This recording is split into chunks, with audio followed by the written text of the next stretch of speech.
Nous connaissons la proximité du Padre Pio avec Notre-Dame. Nous savons que la Sainte Vierge le guidait lorsqu'il devait absoudre ou non un pénitent en confession. Et l'intercession de Saint Pio de Pietrelcina auprès de la Sainte Vierge était spécialement efficace pour les humbles, ceux qui faisaient vraiment confiance au bon Capucin. Et nous allons en voir un bel exemple aujourd'hui. Vous faites confiance au bon Capucin? Allons voir. Chers amis fidèles du Padre Pio, bonjour, mon nom est Jean Goyard, vous assistez au programme sur les pas du Padre Pio.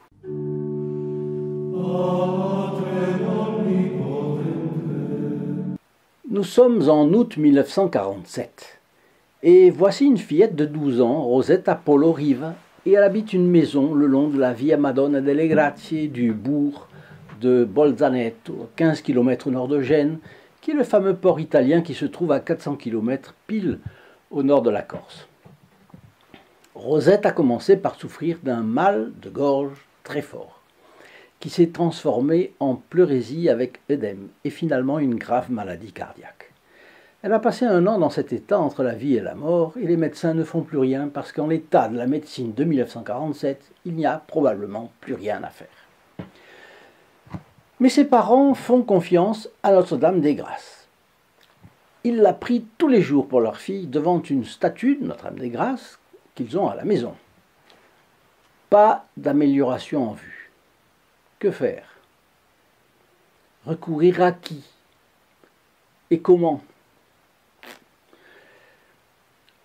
À vous qui découvrez cette chaîne, notre objectif est de répandre la dévotion envers Saint Pio de Pietrelcina, diffuser ses conseils spirituels, faire connaître les 1000 petits faits de sa vie qui sont soit d'authentiques miracles, certains reconnus par l'Église, soit des fioretti, c'est-à-dire des bénéfices extraordinaires dans la vie de fidèles à l'occasion des prières du Padre Pio.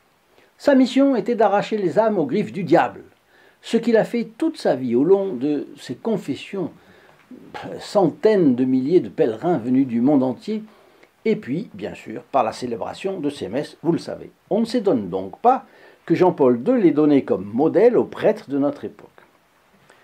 Mais aujourd'hui, j'ai une annonce pour vous. Notre équipe a édité il y a quelques jours ce livret pour se confesser à la lumière des conseils du Padre Pio. C'est un ouvrage très maniable. Il est illustré, truffé de pensées pieuses du Padre Pio, et nous y avons ajouté la lettre de recommandation de Monseigneur Schneider, évêque catholique d'origine alsacienne, les conditions pour faire une bonne confession, la préparation à la confession et les fruits que l'on en tire, ce qu'est l'examen de conscience, quels sont les 10 commandements de Dieu, les 5 commandements de l'Église, les 7 péchés capitaux, l'acte de contrition. Enfin, c'est un vrai résumé de ce que doit être la conduite d'un bon chrétien.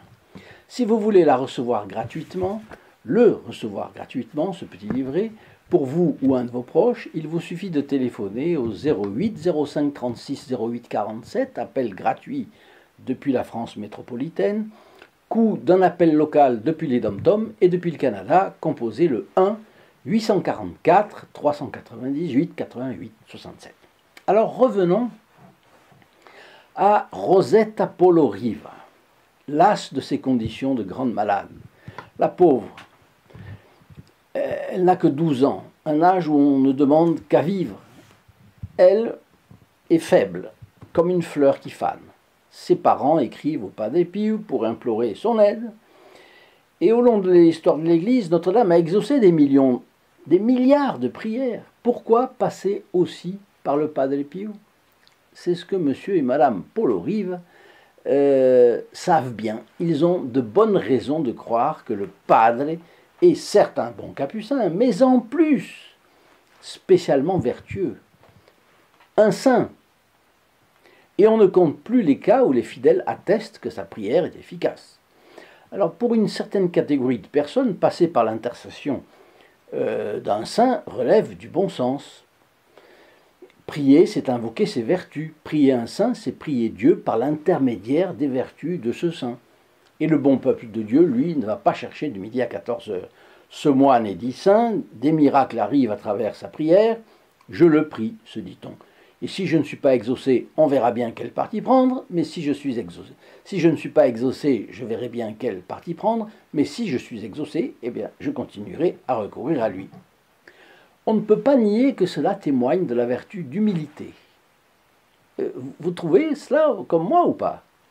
Je pense que l'on touche là au problème délicat de l'échange des arguments pour et contre la religion catholique. La racine de l'aversion de certains cercles contre le culte des saints témoigne de la pénétration subconsciente d'une mentalité protestante, il faut bien le dire. Dans certains cercles protestants, en effet, on peut être travailleur, zélé, patient, ascétique, austère, mais le problème sera plutôt l'orgueil. Je cite un auteur qui m'est cher. Dans ces milieux, on jouit de la vie au moyen des délices discrets de l'orgueil et non des plaisirs grossiers de la chair. Il se peut même que l'austérité, échauffée par l'exacerbation de l'orgueil, ait réagi de manière exagérée contre la sensualité. C'est du professeur Plinio Correa de Oliveira dans son livre Révolution et contre-révolution. Bref, passer par la vertu d'autres hommes pour s'adresser à Dieu, c'est accepter une inégalité fondamentale entre soi et des fidèles plus vertueux. Le cas du Padre Pio est aggravé encore par le fait qu'il soit vivant. Prier par l'intermédiaire d'un saint vivant qui ne vous écoute même pas, quelle folie! Alors je dirais que justement, on ne le prie pas pour qu'il écoute avec ses oreilles. On le prie parce que l'on reconnaît qu'il est plus proche de Dieu que soi, et on prie Dieu par ses mérites, par la vertu de ses mérites. Mérites qui d'ailleurs sont les mérites de Dieu le Fils, car que serait un saint sans Dieu? Ce sont les mérites de Dieu, le Verbe, le Fils, qui font tout. Tout cela est clair et évident une fois explicité, mais c'est difficilement acceptable pour certaines mentalités. Pardonnez-moi cette petite parenthèse. Des fidèles de notre chaîne rendent possible la production de ces vidéos et l'expédition des documents qui peuvent vous aider dans votre vie spirituelle. Soyez gentils de les en remercier, parce que sans eux, vous n'auriez rien reçu gratuitement. Pour la bonne raison que pour vous, c'est gratuit, mais ce n'est pas gratuit pour tout le monde, si vous voyez ce que je veux dire. Alors, pour les remercier, veuillez dire au moins « Je vous salue Marie » pour la personne qui a permis que vous receviez ce qui vous a plu de notre part. Et pour mieux les connaître, je vous invite à cliquer sur le lien affiché sous la vidéo, ici, dans la description, www.st-padre-pio.fr, et vous y verrez l'apostolat qu'il réalise ainsi que les bénéfices spirituels qu'il reçoit. Les parents de notre Rosette Apollo Rive envoient une lettre au Padre Pio lui demandant son intercession pour leur fille. Peu après, ses parents étant absents, le religieux se manifeste à la jeune et il apparaît en somme. Et il la rassure tout de suite. « Bonjour Rosette, n'aie pas peur. Je suis le frère Pio de Foggia. » Il annonce la ville plus connue de la région de San Giovanni Rotondo pour que cela parle à l'esprit de la jeune. « On m'a écrit à ton sujet. » Ce sont ses parents. « C'est pourquoi je suis venu te voir. Si tu te comportes bien, je reviendrai quand tes parents seront rentrés. Et je vous bénirai tous. » Il se trouve que le soir, il réapparaît à Rosetta, deuxième apparition du Padre Pio. Et là, il lui montre les blessures de ses mains. Il sort aussi de sa poche des photos d'enfants qu'il a guéris. « Regarde, dit-il, celui-ci était aveugle et maintenant il voit. Celui-là était muet, maintenant il parle. Dis à ta maman de ne plus pleurer. Je ne suis pas venu annoncer ta mort, mais ta guérison. Notre-Dame t'apportera la santé. Elle te rendra visite le 28 août vers 8 heures du soir. Prépare un beau petit hôtel avec sa statue. » Et en effet, ce 28 août 1947, il se passe des choses. Mais cela commence par une autre apparition du Padre Pio. troisième apparition du Padre, pour montrer à Rosetta la fenêtre où Notre-Dame va apparaître. Et la petite fille entend alors un splendide chant religieux. Enfin, comme si elle sortait d'un nuage, la figure lumineuse de la Sainte Vierge apparaît tenant l'enfant Jésus dans ses bras. Et en quelques mots, Notre-Dame annonce à Rosette qu'elle va recouvrer la santé. Bien. Tout se passe comme dans un rêve splendide. C'est d'ailleurs ce qui a pu se passer. Parce qu'après le départ de la belle effigie de Notre-Dame, ce soir-là, le religieux réapparaît une fois de plus, donc quatrième apparition du Capucin, décidément, Rosetta est devenue une familière du Padre Pio, et le Padre lui conseille « Je suis venu te réveiller à nouveau ». Ça veut dire elle dormait. « Notre-Dame n'était-elle pas belle ? Tu es guéri. Rappelle-toi toute ta vie ce que tu as vu. » Le rétablissement de Rosette est attesté dès le lendemain. Le fait inexplicable dans cette histoire reste la guérison soudaine de la jeune fille qui sera confirmée par tous les examens et les certificats médicaux. Cela doit suffire pour ceux qui ont la foi, bien, et pour les sceptiques. Est-ce que cela suffira? Qu'en pensez-vous? Que pensez-vous aussi de la doctrine qui transparaît derrière ces dialogues entre le Padre Pio et Rosette? C'est curieux parce que il y a tout un caractère apologétique et didactique de ces apparitions. D'abord, le Padre Pio se présente par son nom et il dit pourquoi il est ici.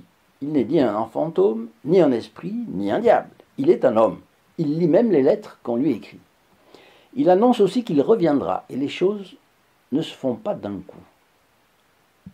Il annonce qu'il reviendra et il revient et il annonce que la Sainte Vierge va venir. Il y a donc toute une préparation psychologique. Et puis le soir, la deuxième apparition au cours de laquelle il montre ses stigmates aux mains, et où il montre des photos d'enfants guéris, c'est bien le frère Pio de Pietrelcina, thaumaturge de San Giovanni Rotondo, stigmatisé. Et puis c'est à la deuxième apparition qu'il annonce la future guérison de l'enfant. Tu vas guérir toi aussi, dit-il. Mais il ne fait qu'annoncer, tu vas guérir. Ce n'est pas lui qui fera le miracle, c'est Notre-Dame. La preuve, c'est qu'elle-même va venir et elle s'occupera de la petite fille. Dans son apparition, Notre-Dame se manifeste avec son divin Fils. Et c'est bien lui qui fait le miracle. Voyez, tout cela contredit l'idée que le Padre Pio ferait les miracles sans Notre-Dame, et même que Notre-Dame ferait les miracles sans Jésus. C'est une cascade d'autorité. Et puis, il y a un autre aspect, le Padre Pio demande de préparer un bel autel pour la visite de Notre-Dame. Pourquoi? Parce qu'on prépare une visite de Notre-Dame par la prière. On priera avant qu'elle ne vienne.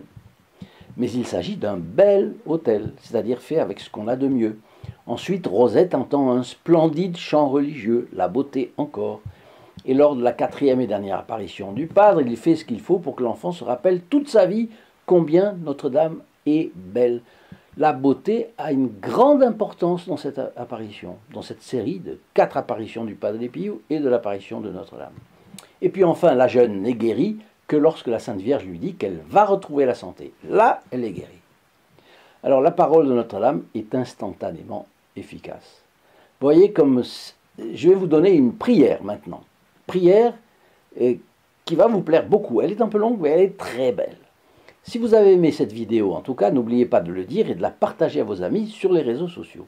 Quand vous partagez une vidéo, non seulement vous entrez dans les intentions de la messe du vendredi à midi, mais les personnes qui la reçoivent par ce moyen entrent aussi dans les intentions de cette messe. Et ainsi, vous êtes un trait d'union entre les âmes et puis Padre Pio. Laissez-moi aussi vos commentaires si vous avez reçu des grâces signalées du Padre Pio. Faites-nous en part, c'est un témoignage toujours efficace. Et puis venez me voir sur le site www.st-padre-pio.fr pour suivre nos actions. Alors je vous invite à nous y retrouver, ici en bas. Donc consécration des enfants ô bonne mère, 3 fois admirable, fille très aimée de Dieu le Père, mère admirable de Dieu le Fils, épouse très fidèle de Dieu le Saint-Esprit. Vous qui êtes la mère du Fils de Dieu et qui nous avez adoptés comme vos enfants, vous comprenez combien sublime, grande et belle est la mission qui nous est confiée en tant que père de famille. Entre nos mains Dieu a placé l'avenir de l'Église et de la société. Il nous a donné le pouvoir de collaborer avec lui à la création, à l'éducation et à la formation des hommes de demain. Conscients de notre responsabilité et connaissant la réalité de la vie, nous nous sentons incapables d'accomplir seuls la grande mission qui nous est confiée. C'est pourquoi, ô Mère, nous nous agenouillons pleins de confiance devant vous pour vous confier et vous consacrer nos enfants. Vous savez combien de dangers ils courent et combien le monde et le diable les persécutent, cherchant à détruire en eux leur dignité d'enfants de Dieu et à les jeter dans la boue du péché. Ô Mère, nous vous en supplions humblement, venez au secours de nos enfants et révélez en eux votre art merveilleux de l'éducation. Recevez-les dans votre cœur si bon, assistez-les et soutenez-les dans leurs difficultés, surtout dans les moments de tentation. Gardez-les purs et apprenez-leur à rechercher toujours le bien. Tendez-leur la main et guidez-les vers Dieu. Éloignez-les des mauvaises fréquentations et libérez-les de tout mal. Gardez en eux la grâce sanctifiante qu'ils ont reçue au baptême et ne permettez pas qu'ils offensent Dieu par un péché grave. Ô notre chère Mère, veillez sur nos foyers et nos enfants. Veillez à ce que nous ne manquions jamais de pain matériel ni de nourriture spirituelle. Faites grandir en chacun de nous la foi, l'espérance et la charité. Suscitez parmi nous les coutumes chrétiennes, de la prière, des bonnes œuvres et de l'esprit de sacrifice. Aidez-nous pour que nous ayons toujours des attitudes chrétiennes, la charité fraternelle, le pardon mutuel et la solidarité.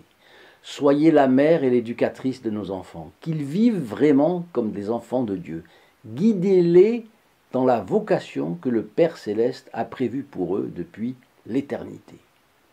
Guidez-les au long de la vie et accompagnez-les à l'heure de la mort.